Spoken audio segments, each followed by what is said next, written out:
चेना गांव का भी वो कंक्रीट रोड का काम जब भी चालू था, किसी भी होटल और किसी भी बार को कोई तोड़ने की महानगर पालिका की भी इच्छा नहीं थी। सिर्फ जो आइलैंड बन रहा था उसमें 2 फुट की दीवार अगर बन रही थी तो उसका विरोध करने के लिए अगर कोई आता था और उसका बैकग्राउंड अगर देखें तो 14 लेडीज बार, पीटा, पोस्को जैसे गुना उसके ऊपर है, 4 से 5 उनके ऊपर ये जो लॉजिंग बोर्डिंग है वो उनका व्यवसाय है। बहुत सारे होटल वाले अभी आए, उन्होंने बोला साहब लास्ट टाइम आपने लेटर दिया था, लेटर देने के बाद में हो गया, उनका तो कुछ नुकसान नहीं हो गया, हमारा ही नुकसान हो गया और महानगर पालिका और यही मिडिल में लाके करोड़ों रुपए हमसे लिया। ये उनकी कहानी थी बेचारे लोगों की। तो ऐसा अगर होता रहेगा तो वो तो बोलते हैं कि ऐसा अगर टूटना चालू हो गया तो उनका तो टूटता नहीं है, वो कॉर्पोरेशन से वगैरह सेटलमेंट कर लेते हैं और जिनका टूटता है उनके पास से करोड़ रुपया वसूल करते हैं। तो ये तो उनका फायदा होता है, उल्टा ये बिजनेस है उनका वसूली का। तो ऐसा अगर कोई व्यक्ति और वही व्यक्ति विशेष को देखते हुए अगर कोई नेता अपने स्वार्थ के लिए अगर मोर्चा निकालता रहेगा तो दुर्दैव की बात है। इस मीरा भाईंदर शहर के लिए बहुत ही गंभीर घटना है ये देखते हुए मैं राज्य के जो हमारे मुख्यमंत्री आदरणीय एकनाथ शिंदे साहब, उप मुख्यमंत्री आदरणीय देवेंद्र जी फडणवीस साहब को कल मिला, उनको जो हकीकत है वो हकीकत बयान किया, क्योंकि झूठ तो मैं बोलने की ज़रूरत नहीं थी, जो सच्चाई है वो सच्चाई उनके सामने मैंने रखी और उनको सही जो बातें हैं वो बताई। क्योंकि वो पूरी की पूरा जगह अभी तक तो कुछ वाइडिंग लग रहा था हमको, मगर हमें संजय काटकर जी को माननीय मुख्यमंत्री और उप मुख्यमंत्री जी ने जगह पे जाके मालूमात करने के लिए जब भी कहा तभी पता चला कि पूरी की पूरी जगह पीडब्ल्यूडी की डिपार्टमेंट की है, जो टेंडर में निकला है और पीडब्ल्यूडी डिपार्टमेंट के माध्यम से वो खाली फॉरेस्ट की एनओसी नहीं मिली, इसलिए अभी तक रुका नहीं। तो पूरा वाइडिंग में पूरा का पूरा जाने वाला है, तो रुकने वाला नहीं। तो अभी दीवार के लिए जो आगे है वो पीडब्ल्यूडी का रास्ता अगर हो जाएगा तो पूरा तो बार ही टूटने वाला है। तो भले वो लंबी की बात है, मगर मेरा यही कहना है कि ऐसी चीज़ों के ऊपर राजनीति अगर कोई करता रहेगा तो मुझे उसका निषेध करना चाहिए। क्योंकि हम लोग आदरणीय नरेंद्र जी मोदी के नेतृत्व में चलने वाले भारतीय जनता पार्टी के साथ हमने युति की है। आदरणीय देवेंद्र फडणवीस जो स्वच्छ प्रतिमा जिनकी इस राज्य में है, उनके साथ हमारी बाला साहब ठाकरे जी के विचारों के साथ युति है। तो ऐसे भारतीय जनता पार्टी की युति अगर ऐसे कुछ लोगों को, जो व्यक्ति विशेष लोग हैं, उनके लिए अगर आंदोलन या मोर्चे निकालते रहेंगे तो निश्चित तो व्यक्त होना चाहिए। और मुझे ये कहना पड़ रहा है कि पार्लियामेंट इलेक्शन है, पार्लियामेंट इलेक्शन के दौरान जानबूझकर ये चीज़ें कुछ इतनी बड़ी चीज़ नहीं है। किसका होटल टूटा नहीं था, किसकी दीवार टूटी नहीं थी, उल्टा 2 फुट की दीवार खाली वो वॉल के लिए अगर बन रही थी, तो उसके लिए अगर कोई इतना बड़ा आंदोलन करने की कोशिश अगर करता है और उसके ऊपर हमने कुछ बोला नहीं है, ना ही मुख्यमंत्री जी ने फ़ोन किया, ना ही प्रताप सरनाईक ने दबाव डाला, पुलिस ने जो कार्रवाई की है वो कार्रवाई की है। तो ऐसे परिस्थिति में अगर ये ऐसा मीरा भाईंदर शहर के पुलिस को और मीरा भाईंदर शहर के महानगर पालिका के अधिकारियों के ऊपर दबाव डालने के लिए अगर कोई करता रहेगा तो उसका निषेध व्यक्त होना चाहिए। मैं मुख्यमंत्री और उप मुख्यमंत्री जी से मिला और माननीय उप मुख्यमंत्री श्री देवेंद्र फडणवीस, इनके ऊपर मेरा पूरा का पूरा विश्वास है। जो अधिवेशन है, अधिवेशन के दौरान में कुछ सवाल उठाना चाहता था, उस वक्त मैंने देवेंद्र जी को ये जो मीरा भाईंदर महानगर पालिका ने मुझे लेटर दिया था, मेरा जो सवाल था उसका जवाब मुझे दिया था, तो जवाब देखने के बाद में तो वो चौंक गए और उन्होंने कहा कि नहीं, विकास के आड़े कोई भी आता रहेगा तो उसको बख्श नहीं करना चाहिए। उन्होंने तुरंत कमिश्नर श्री संजय काटकर साहब को मेरे सामने ही फ़ोन किया और बताया कि जो काम है वो चालू रहना चाहिए, चाहे मेट्रो का काम है, चाहे चेना के पानी का टंकी का काम है, सूर्या प्रकल्प का, क्योंकि वो दोनों काम शहर के हित में है, शहर के लिए बहुत बड़े मायने रखता है। तो कोई भी अगर उसके आड़े आएगा तो कार्रवाई होनी चाहिए, ऐसा मेरे सामने उन्होंने कहा। तो उनके ऊपर मेरा पूरा विश्वास है।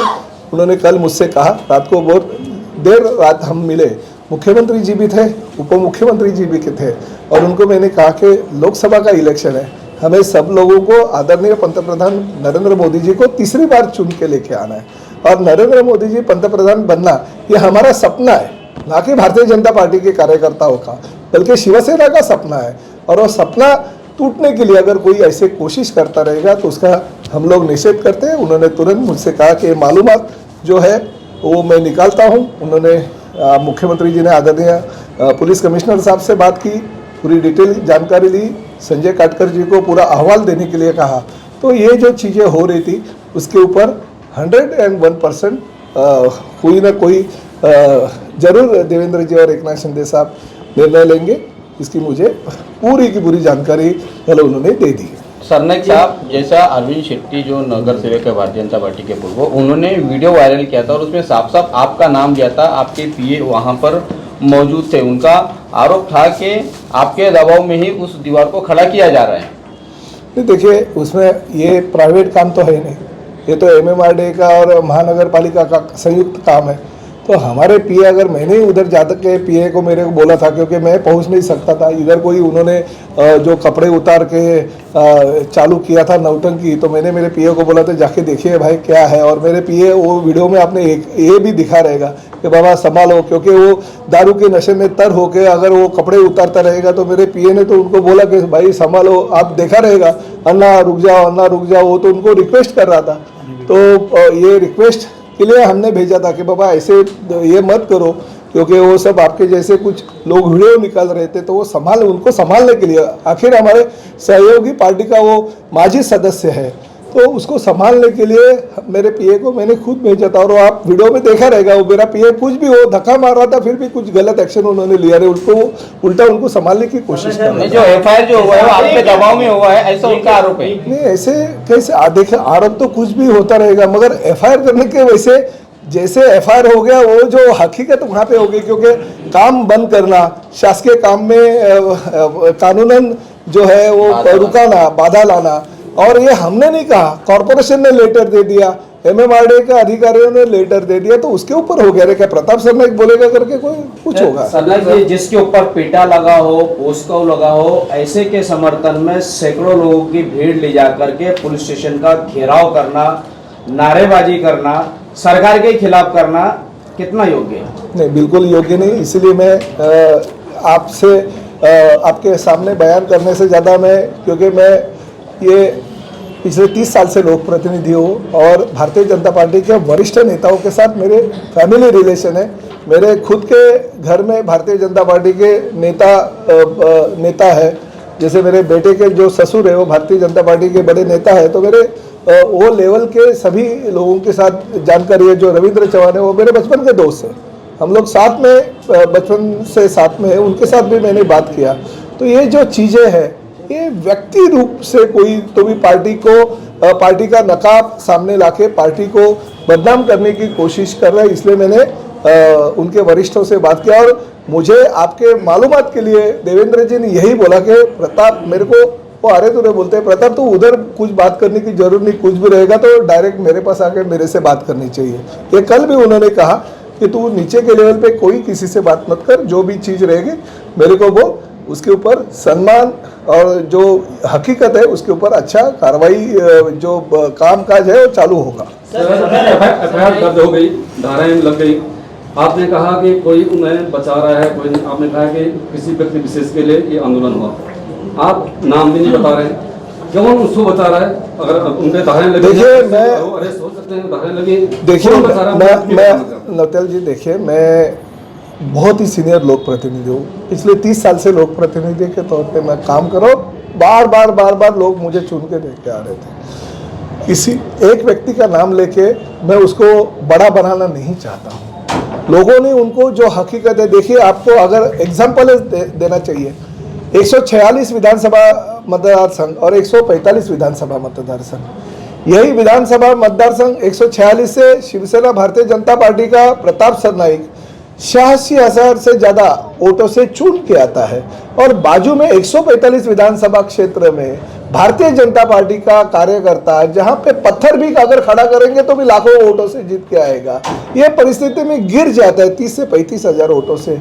ये लोग हैं, सब जानते हैं, मोर्चा लेके आंदोलन करके वो बैट बॉल खेल के रास्ते पे या कुछ भी निंदनीय काम करके लोग नहीं वोट देते। आपको ये 5 साल पहले जो हकीकत हो गई उसकी जानकारी आपके सामने है। लोग पार्टी के खिलाफ वोट दे सकते हैं, पार्टी को या लोगों को इतना भी गृहित नहीं धरना चाहिए कि नहीं हम कुछ भी करेंगे और लोग हमको वोट देंगे। ये पब्लिक है, सब जानती है। भाजपा किसी एक व्यक्ति विशेष की नहीं है, शिवसेना भी किसी एक व्यक्ति विशेष की नहीं है। प्रताप सरनाईक विधायक शिवसेना का है, मगर जो कल का मोर्चा हो गया वो भारतीय जनता पार्टी के लोग ही बोल रहे हैं कि वो मोर्चा भारतीय जनता पार्टी का नहीं था, बल्कि किसी एक व्यक्ति विशेष का था, जिसके बलबूते पे कुछ लोग चांडाल चौकड़ी जो है उसके पास थी। कुछ होटल वाले हमारे पास आए थे, अभी मैंने उनके साथ बात की, उन्होंने यही कहा कि हमारे होटल के स्टाफ को भी बोला कि तुम्हारे होटल में 100 लोगों का स्टाफ है, चलो रात को अब 3-4 बजे तक चलता है तो सुबह सुबह स्टाफ को भेज दो। कुछ महिलाएं भी उनको उन्होंने बोला था, मगर महिलाओं ने बोला नहीं, हम भारतीय जनता पार्टी के कार्यकर्ता है, हम बिल्कुल आएंगे नहीं। फोन एक को किया गया भारतीय जनता पार्टी के पदाधिकारियों को, उन्होंने मुझसे आके बताया कि नहीं, हम ये मोर्चे में नहीं गए क्योंकि भारतीय जनता पार्टी का मोर्चा नहीं था। सर, अगर ये लड़ाई आपकी भाजपा बनाम शिवसेना नहीं है तो क्या इसे व्यक्तिगत लड़ाई माना जाए? नहीं, ये व्यक्तिगत लड़ाई ली है तो ये व्यक्तिगत लड़ाई के ऊपर जो भी है आदरणीय ये देवेंद्र फडणवीस जी और मुख्यमंत्री एकनाथ शिंदे जी बराबर निर्णय लेंगे और उनके ऊपर वो जो भी निर्णय लगे हमारे लिए बंधनकारक होगा।